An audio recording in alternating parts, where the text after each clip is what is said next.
Hi there. A long-awaited lecture on information and sustainability. Um, so I thought I'd better put a little warning on the first part of this. There's going to be in two sections, and I thought I better put a little warning on the first section, which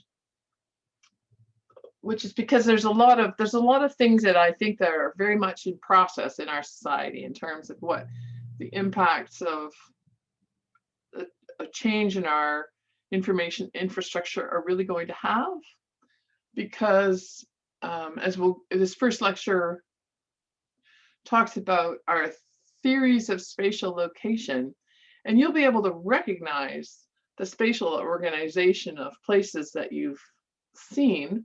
I'm going to talk about what are the fundamentals of those, and we're going to try to tease out the role of information in that spatial location. But I would say that right now, based on my review of economic geography theories of location, we don't have a new theory yet. So we don't have one that suits the times. So if you're looking for certainties, this first section won't provide them. The second section, I'm going to raise some more questions about what do we know about these emerging new economic forms that are related to information, and talk about why I'm doing that. It's just very much towards the end of the second module. Do I say I'm first of all, what might we be able to imagine about the relationship of these new economic forms and spatial organizations for sustainability? What could we start to think about how they might, and then what are the considerations for communities when they're thinking about their information structure, their information infrastructure, and their sort of economic strategy. So that's right towards the end of the second lecture. So to me, that's the more applied part. But I wanted to share, like I said, this is kind of a new area of thinking for me. So I like to do that. So this first one is really about the geography of information. So with that little introduction, which is basically, don't watch this if you're not ready to take a little walk down the garden path with me, or don't listen to it. But if you're willing to start thinking about why people locate where they do, then this one will be fun. So what are some of the questions? What difference does information make? We were starting to talk about this in relation to housing. We're starting to think about, I hope we're starting to think about it in our daily lives. I mean, when I think about what I'm looking for in a place to live, my first thought these days is good internet.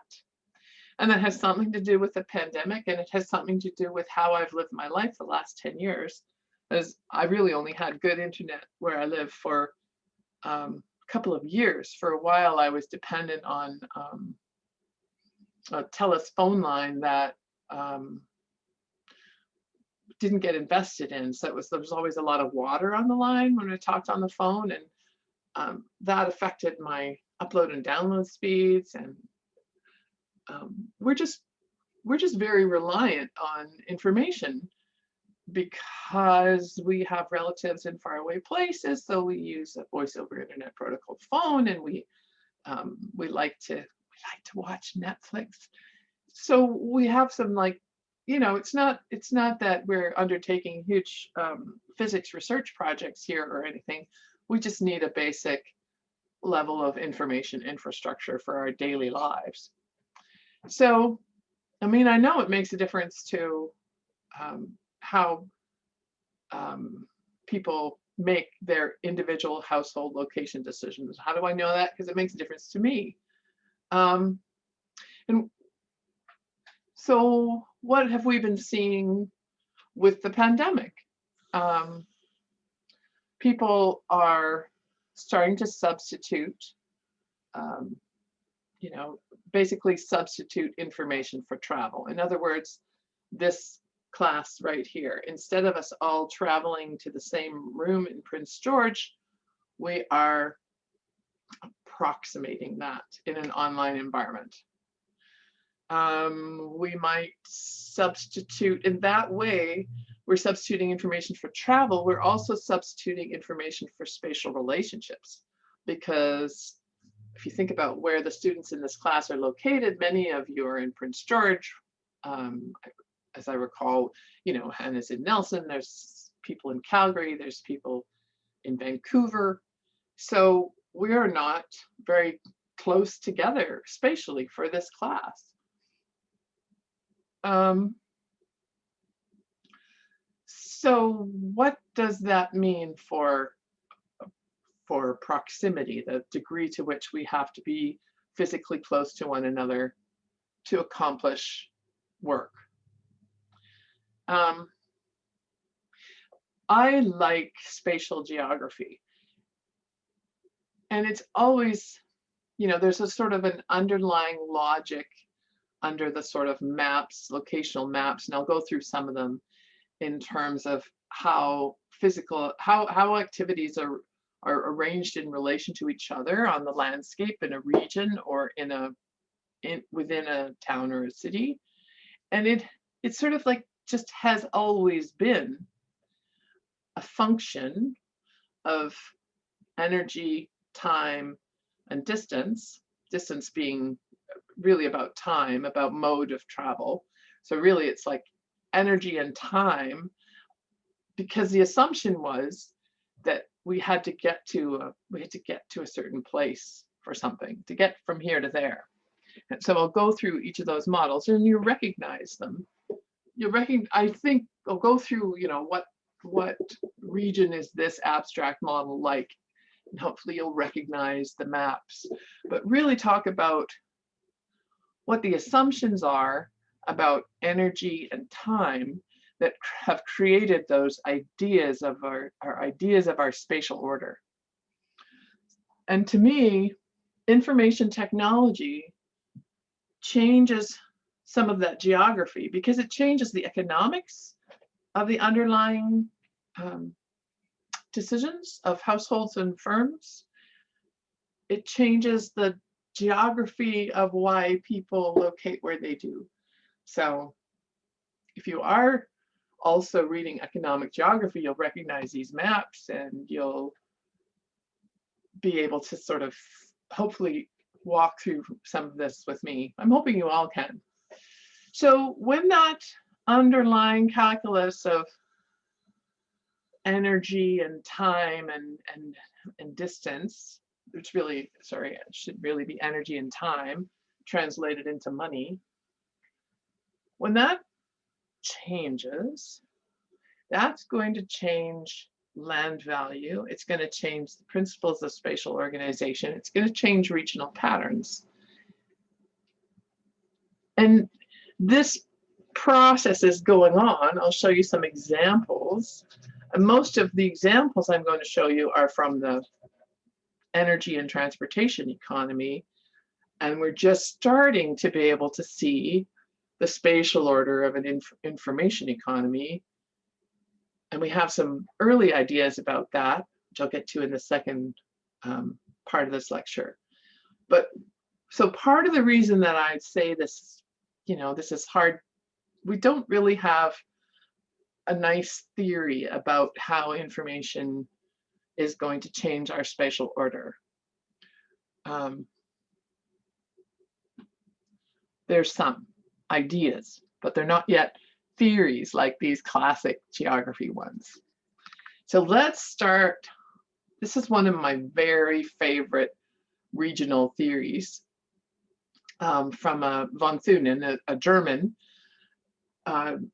a German farmer. So he was on the German landscape and developing a general theory of how businesses were located, or businesses activities were located relative to the town. So you've probably, I took this diagram from AP Geography Online. One of the ways that I got into thinking about it was reading a book called Nature's Metropolis, which is one of the best books ever written. It's about Chicago and in economic geography, the hinterland of Chicago, which with the development of various technologies got bigger and bigger. And those technologies were rail, barbed wire, refrigeration. But so all of those kinds of things can change this kind of order. So let's just get into von Thunen's mind here for a second, because when we're thinking about what a sustainable food system might look like, this one is based on walking. There's not mechanized transportation in this model. Why do I argue that? Well, I know it was in the 1830s, so you should have seen a rail line before. But look at this organization. So he's got the central city, and then he's got intensive farming. Do I have a pointer here? There.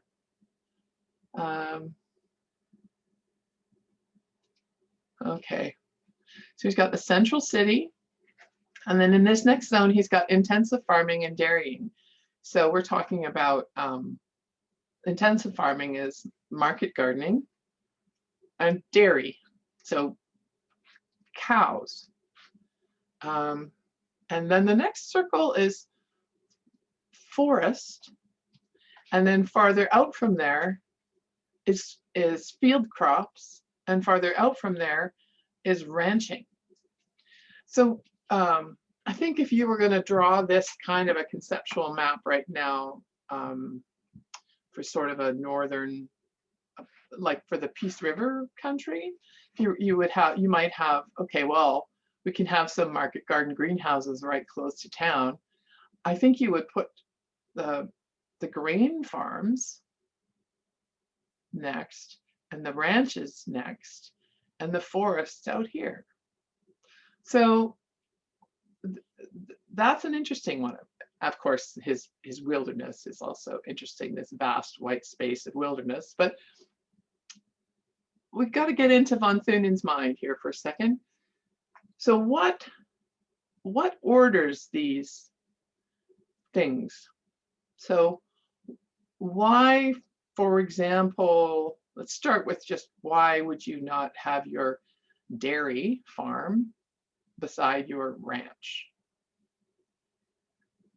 And that has to do with how far and how, in other words, how far, it's not really how far, it's how long it takes to get the dairy products, say milk, to the market, which is here. Central City is the market. This is where people buy your stuff. So milk in the 1830s needs to be fresh every day, pretty much, or else you have buttermilk. And so every day, someone is walking with a cart full of milk into the market, or nearly every day. So you have to locate closer. You probably have to pay more for your dairy land than you do for your ranching land. So, and same with lettuce. Lettuce, and if you're walking your lettuce to town to market, if it takes you more than a half a day, your lettuce is going to be wilted. So there's those kinds of things. Assuming walking with carts and horses, you have to be very close to the market. But then why would you have to be close to the market? Closer for forestry, than for field crops. Again, we have to remember that we're thinking about walking. So we have to think about the weight of the product. So what part of this forest do you have to walk to the market? How much is it? So you cut down a tree, you make some boards out of it, and you have to walk the boards in. Boards aren't going to go bad, but they're heavier per unit, heavier to transport than the grain. So, if you have a couple of oxen, this trip with your oxen loaded up with wood, this distance might be the same amount of time as the oxen who just have a cart full of grain. They're going to be able to go faster. That could be why. But I think that I'm a little bit confused as to why the forest ones. But I was trying to figure that out, because to me these things are all made up of how much time and how much weight, what are the conditions of transportation. So in fact, this wouldn't be totally concentric circles. It would be kind of a star along roads, right? All these zones would, because the closer you were to a road, the less time it would take for you to get to that central city or to that market.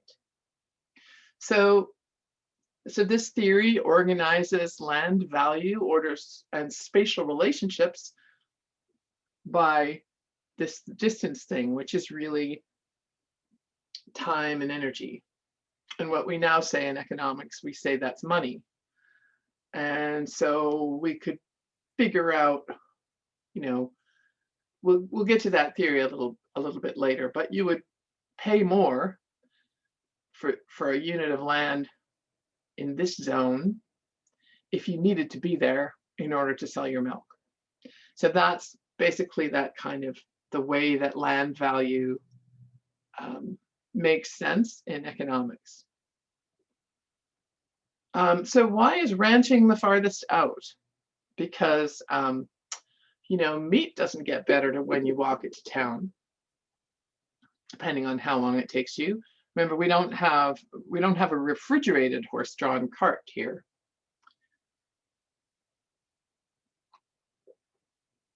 My idea of that would be that you walk the cows to town, and the slaughterhouse is in the central city. So that way, it's on the hoof until it gets to where it can be butchered, and then you can sell it at the market. So how do we use this to think about right now? How do you use this to think about the information question? Where's the information here in this picture? Well, to me, but where's the highest density of information? Because there's information at each level. These guys know about ranching, and these guys know about field crops, and these guys know about forestry. It's right here. This is where you find out how much you can sell your lettuce for. This is where you find out how much a roast is going to cost. This is where the economic information is exchanged. You know what? Beef is out this year. Pork is the new best thing. That's where you're getting your feedback in this entire spatial relationship. You can't phone to the center and ask, is it a good market day, or what's the price of? You have to just walk there and get your information that way. So this is a walkable information infrastructure, a walkable region. I used to like that about cities like Rome, going through really old cities and look at how their space is organized. How far out from the center are different land uses, or how do they organize that space based on a, a the distances are shorter because they were walking. We think about that almost in the reverse right now, but here's some old information. Okay, so this is from the early 1800s. This one you may, I'm hoping that you have also seen Burgess's concentric zone theory of the city. So this is the reason it says loop in the middle there is because it's Chicago, where he created this theory. So the loop in Chicago is that part of town that is all the commuter transit lines come and they go around this loop and then back out. So that's why it's called the loop. There is actually it's about 2 stories high, rattling rail cars. It's still in use in the transit system. And within that is the central business district, and I believe the warehouse district. So, you may only have seen the downtown Chicago in the Blues Brothers when they drive past that Picasso. Okay, maybe you haven't seen that movie, but this is the central business district, and this is where the commuters can come and go. And this is also basically where the rail lines come and go in and out of the city. So rail yards are on the outside of the loop. But you notice that that's the only direct reference to transportation in this. Because then you have the factory zone, and then you have what he calls the zone in transition, which is kind of, I guess it's kind of where people land. He's got a more detailed ethnic mapping of the city of Chicago as well. And right here, he's got a neighborhood that's called Vice. But also in here, you have new immigrants to the city, people who are just coming to the country. So you have tenements and highly dense housing located right by the factories. Okay, so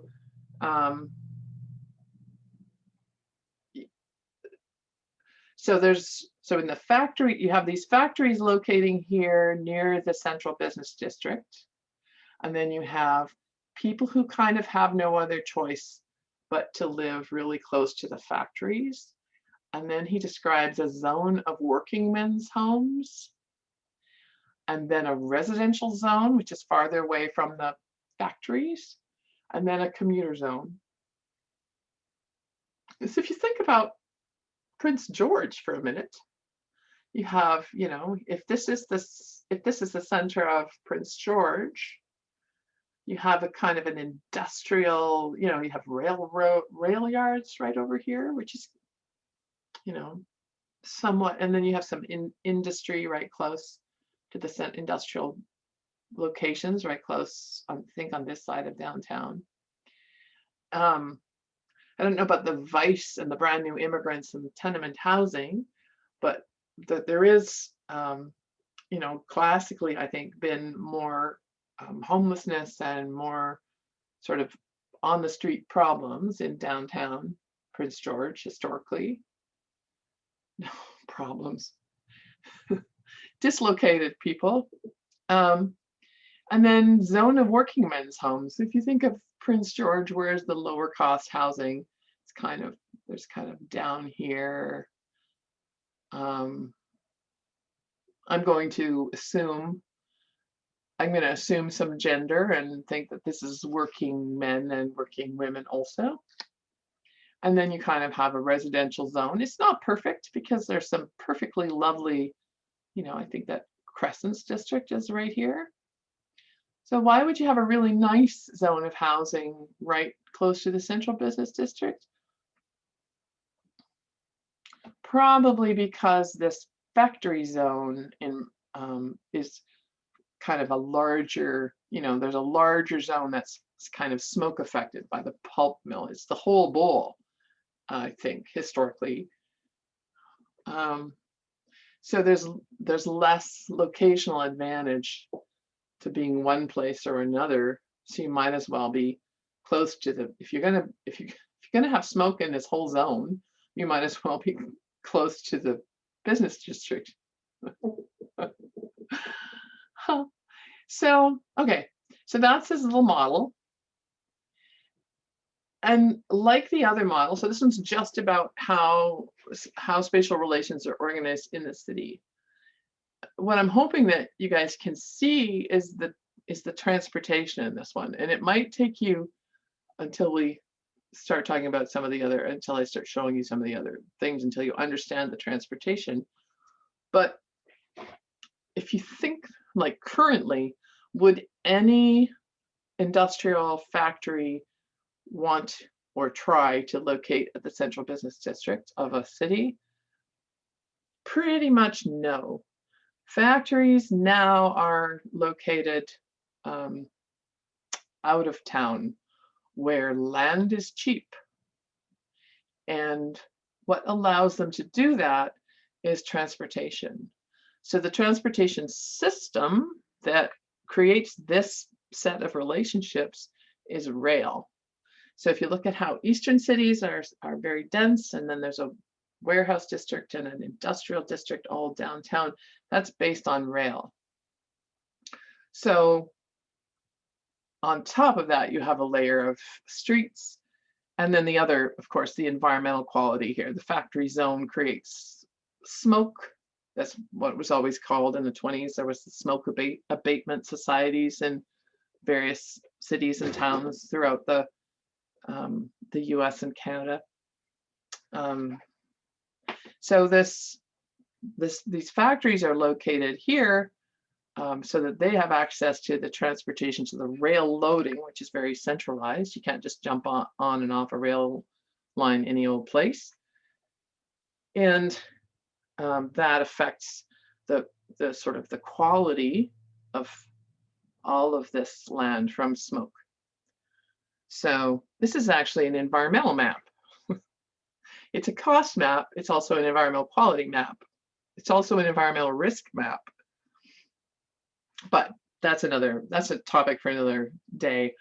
Where is the information in this mapping? This central business district is where, that's going to be the head offices. That's going to be the managers, administrators, bookkeepers, lawyers, business services. All those informational services are in the central business district. And then what's the information part of the factories locating there? There's going to be factory investor, some factory to market, most it's factory to transportation, I would think. But if you think about how cities are organized, there's typically the textile district, or the, different factories are going to co-locate within the system because of information. So that's where the information is. So transportation, in terms of time, the time and energy, so how you load onto the thing and how much labor it takes, and really organizes this space. And then pollution is the second order of organization. But information information explains the center.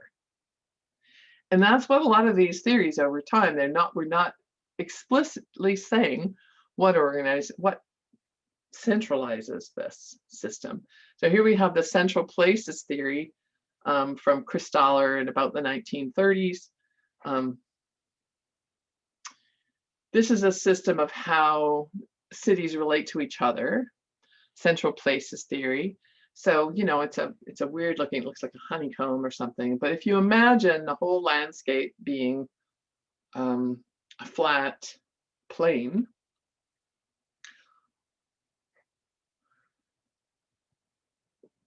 The other thing you have to imagine is that um, in order to make sense of this social organization, is that the transportation infrastructure is actually equally available across the flat plain. So it actually looks, if you look at how equal these distances are, here, here, here, what he's saying is that this is the same, it's the same distance for me to go there to get a quart of milk as it is for me to go there to get a quart of milk. And then it's the same distance for me to go there to get a refrigerator. It's closer for me to go there. Oh, sorry, I should be within one of these things. It's closer for me to go there to get a refrigerator or there to get a refrigerator than it is for me if I live there to go there. You know, and here it's kind of equidistance. I could go there for a fridge or there. But you know that you actually, in actual fact, when you're deciding where you're going to go to get a quart of milk or where you're going to go to get a refrigerator, you're actually taking the road network into account. So when you're thinking about, okay, I just need a quart of milk, so I'll just go to the corner store. I need a whole week's worth of groceries, so I'll go a little farther. But will I go to this large grocery store or this large grocery store? It's going to depend on, it's going to actually depend a little bit on the traffic, so you're thinking about time, probably, which is a form, you know, and then you might also be thinking about what's the marginal cost of the fuel in your car.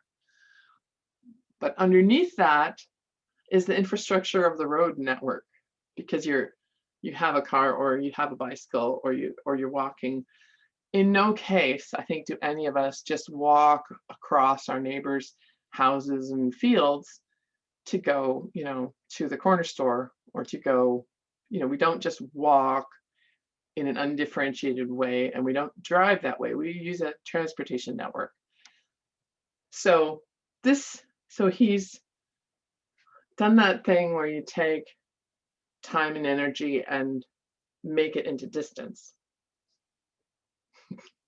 Simply. But actually, it's time and energy along a network. You're starting to hear the how I'm thinking this is applying to information, right? So the other thing is these quart of milk, week's worth of groceries, refrigerator or a car sort of central places.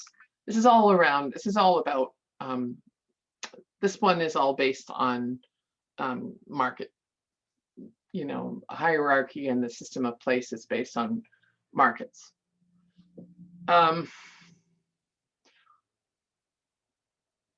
Think about this organization for a moment in relation to information. So why is there only one sort of big grocery store for a spatial area? Well, because it requires a certain number of customers and a certain scale of operation in order to have that.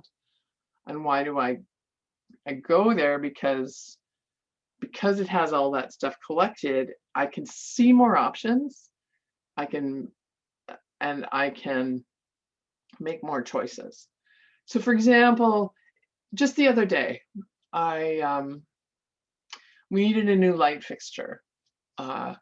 So I went to the hardware store in Caslow, and I had seen their flyer, and there were three light fixtures on sale. I'm like, hi, I was wondering if you had something in the one of these. We were interested in this one out of the flyer in terms of light fixtures. What do you have here? And he said, you know, we have this one. They had one exterior light fixture. So I'm like, that's a good one. And I'm not a very good shopper, so I don't mind having no information. Basically, I have nothing to compare. I can't see prices or colors or style. I have no information about what I would prefer. He has one, and so I buy that one. I like to shop that way, but if you think about, why wouldn't you just have a fridge? Why doesn't this grocery store just have a fridge in case you need a fridge? It's because most people want to compare fridges when they go buy one. So these are places of information. That's what I'm saying. Short story long. So in markets, remember when we were talking about that, the market, that's where you get information about prices and kinds and types and how much you're going to get back. Well, markets are places of information. And our city systems, our existing city systems, are in part organized by these markets, by information. I'm going to give you one more classic locational theory, because I talked about how this would affect land value, but how do economists think that property gets a value? Economists think that property gets a value based on what people are willing to pay for it, which is based on what they need to accomplish with their location and their ability to pay for it.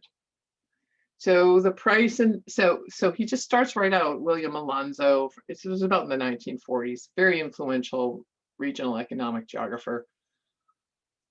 The price and demand for real estate changes as the distance from the central business district increases. So he's kind of assumed that the highest, what he's calling utility, is going to be here in the central business district. And so how does he order that from his perspective in the 1940s? Well, high volume retailing is going to be able to pay for land right near the center. Factories are going to be able and want to pay for land right near the center. Warehousing, same thing. So different land uses will compete for desirable pieces of property in order to maximize profits. And what he calls accessibility increases the potential for more customers. So everybody comes to the center where they have accessibility, so that increases utility. And there's a trade-off between the accessibility and the cost of land. So what is going, so this thing here, I'm arguing, of course, as you can already tell, I'm arguing that some part of this pole is information, and a very large part of this organization is based on what your transportation network is. Factories no longer locate close to the central business district because many of them now use semi-trailer truck loading systems for transportation. The way things come off ships, some of them come off onto rail systems, but a lot of those containers will come off a ship. They might go onto a train, but they're very easily transferred at a rail yard onto a truck, and it doesn't have to be in the center of town. So part of this difference in location now is, of course, many of our factories are actually located overseas, which is another topic. Warehousing, I will go over warehousing in a second, but the fact that warehouses used to be typically located close to the center had to do with rail transportation. So the theory that people will locate according to both costs and benefits is still true, but this particular spatial organization is not true now at all. We still have we still have these centers. So what is this utility made of? A lot of it is information.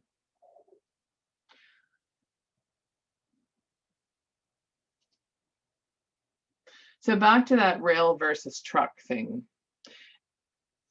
Every city that's, older than about, every city that grew during rail, when rail was the primary goods distribution network, has a warehouse district. Calgary has one, Vancouver has one, Winnipeg has one.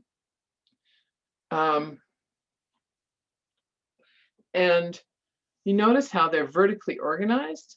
So the implications of that for goods are that you get, land is so expensive that you get your goods and then you have to haul them upstairs and then back down. Who would think about the energy in the relationship between the land value it's quite compressed, because you have to be willing to take these things up and down the stairs on one of those, pulley elevators or something.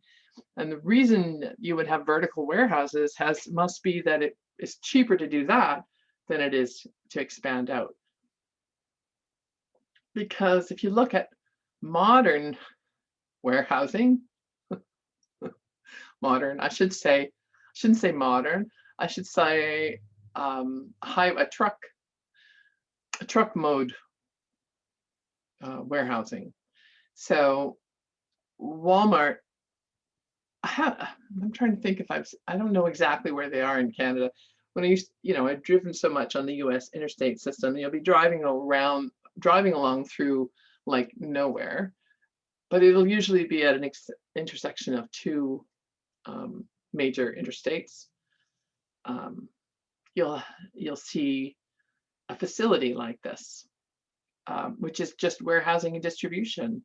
The trucks come in, the trucks go out, in from the ports and out to the various cities with various, sets of goods laden on them. So they do this because this land out here is not expensive. It's super cheap. And their locational decision is still being made on time and energy equaling distance, but instead of having to have this distance to the rail yard, which is just about there, they're like 4 blocks from the rail yard. That's a certain amount of time and energy. Whereas this distance is 4 blocks from the rail yard is going to be, however many hours and however much energy. This distance from these ports and cities is going to be however many hours and how much energy. And so because energy's been cheap, you can go ahead and go a long way before you start to need to get more valuable land, right? I'm hoping this is like somewhat familiar to you, because remember, we're thinking through information. So why is our central business district dense and vertical like that? Well, because of that land value thing, because people want to be there for administration, management, for offices, for networks. This is all information of various kinds, including, stuff that's actually physical information like files, although files are now starting to either be digitized or moved to other vast physical files, are occupying other spots on the landscape. But what if proximity is no longer required for information or parts of information? What happens to these centers, this sort of assumed core utility that you really have to compete for the land, and so you have to build high?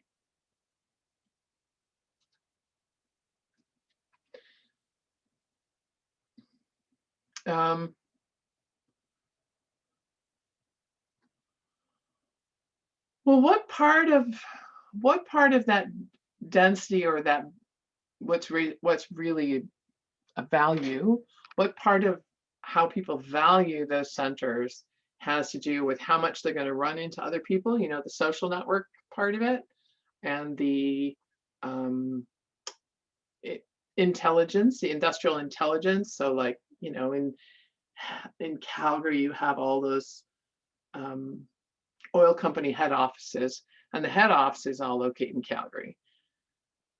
Because then,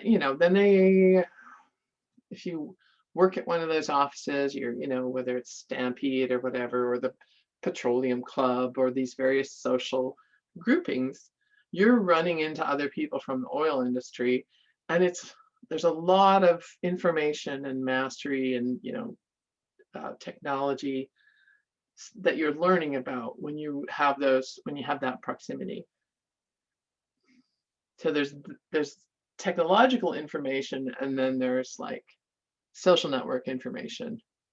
I was just reading an article about the unemployment levels and whatnot in Calgary. It's pretty depressing, and I was reading it for how it's likely to affect the housing market.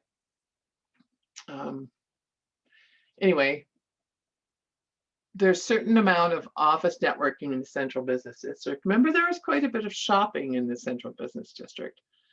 So, and can we think of the social part of that networking as part of the information?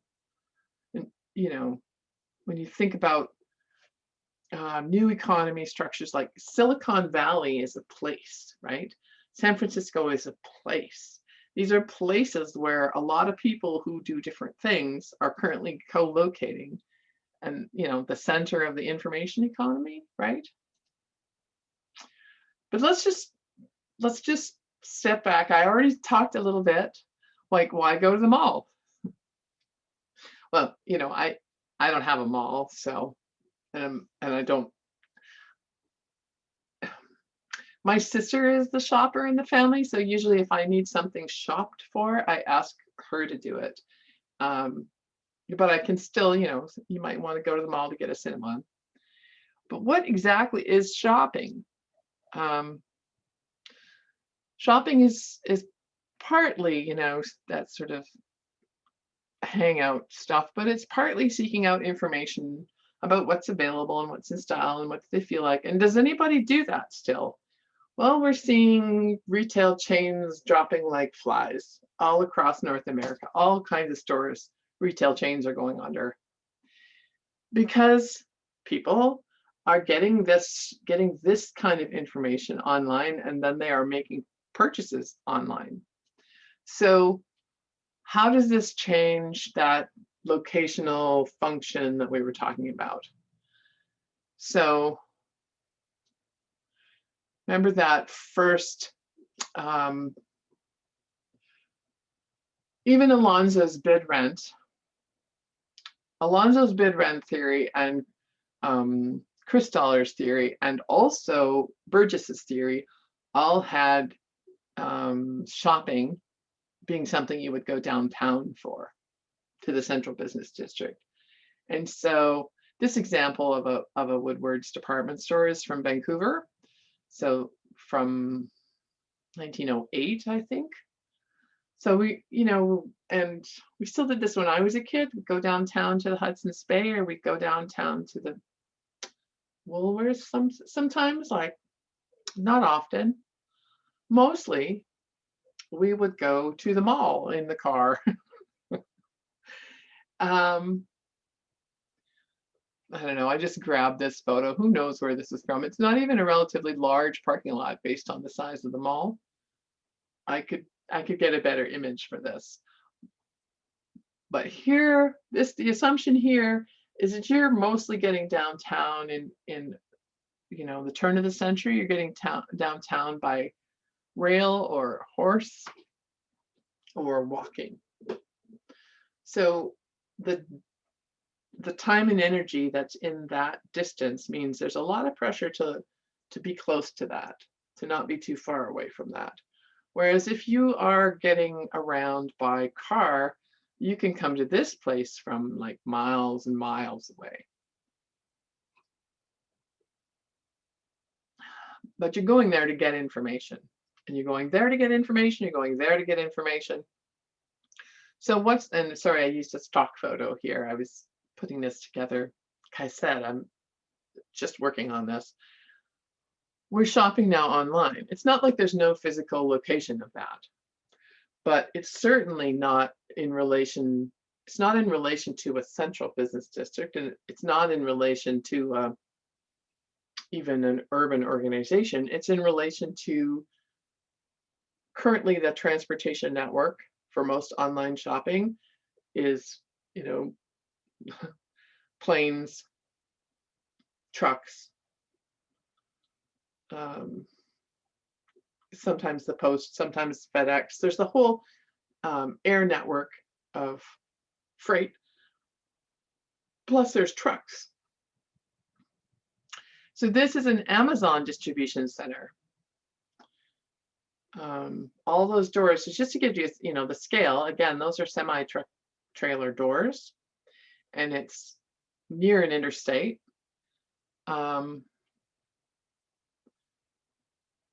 Because you're getting your information about the product online. You don't have to drive somewhere, you don't have to walk somewhere, but the thing still has to come to you along a transportation network. So the network's still important, but the central business district isn't, not for shopping information. So as central places, they lose their role in information, that removes the impulse to value that land very highly, which is what makes them so dense and vertically built. So we would expect that the price or cost or value of downtowns would decrease because there's less,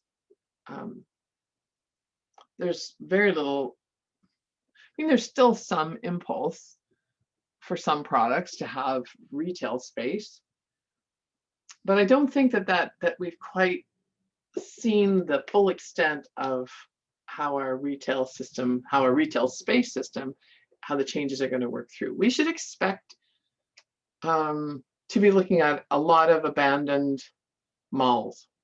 I sometimes use a book called Sprawl Retrofit. So this process has been going on for a while. So we're sort of familiar with this. But to me, in terms of what are the sustainability effects of this, it's actually funny because there's a tendency against densification for here. So I'm saying so far, information actually works against sustainability because we don't have that impulse. We don't have the information pressure to centralize and increase the value of that land. That makes sense, right?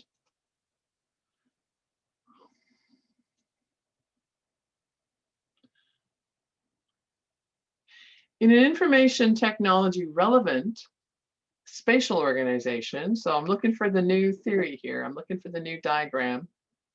What costs, the costs that used to form those urban hierarchies, what costs are still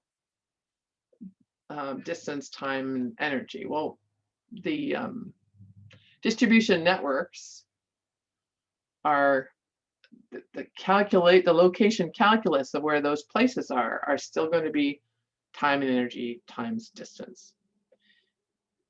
In terms of cities themselves, there is still a cost-based pressure towards densification as we try to fully fund our water, sewer, and electricity infrastructures. I mean, that the fundamental capital cost of those systems are farther apart are the lots and houses, the bigger a driver is length of pipe.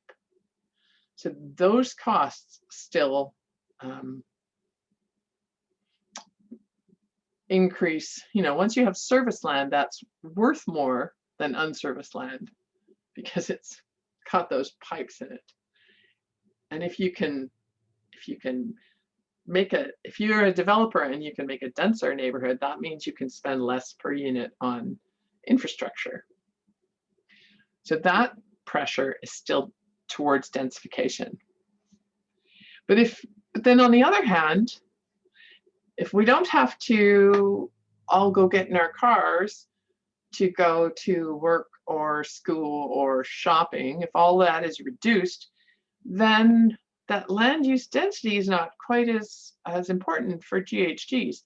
The size of the house and the efficiency of the house is still important, but it doesn't have as many transportation effects because you're not driving as much. So to what extent will you go crazy if you never leave the house? This is a question that's on all our minds. So we get to think about, we still need, I think human beings still need a social life. So to me, that density is still important for social life, for actually seeing people without actually, breathing on them. And then the other issue that Patrick raised the other day when talking about property taxes, what about these common projects? Can rich or relatively rich suburbanites avoid paying for these common services that support like the whole community by moving out of town? Or how about out of province or out of country? So, and that's one of the things we're going to be talking about in the second module. So there's some regulatory structure in this spatial organization as well, for sure. So what do we know now about how people will be making their locational decisions based on information? Well, we don't know exactly.